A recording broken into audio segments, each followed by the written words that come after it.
I wanted to share with you some thoughts about money and the emotional context of money.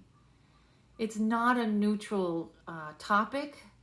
We're not talking about a bread spread, that it's just a neutral conversation. You don't really have that kind of visceral response. But when you start talking about money, do we have enough money? What is enough money? Do we have any savings? Why do I need savings? The long term obligations of debt, all of those conversations bring a lot of emotional context into the conversation, and sometimes it's hard to start the dialogue.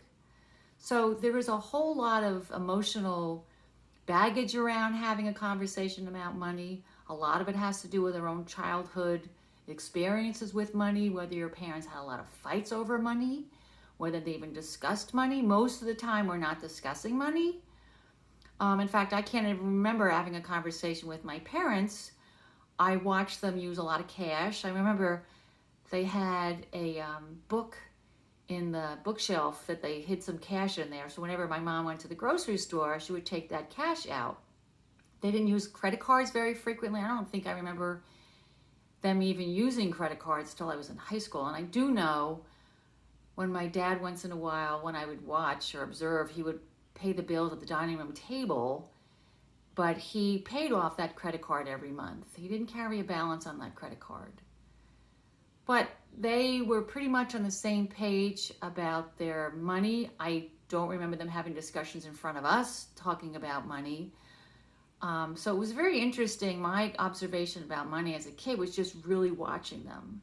I do remember my mother as a very young kid just being always upset. Do we have enough? Do we have enough? Was there enough money in the house?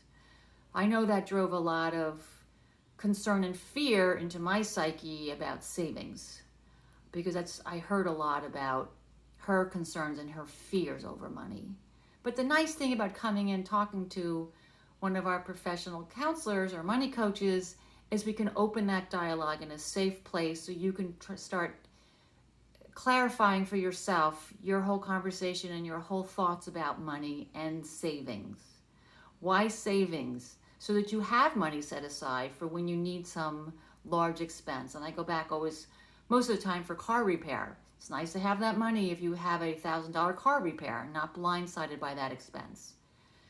So it's important to have that conversation started. It's important if you want to use the Credit Counseling Center to help you get that conversation going. Thanks.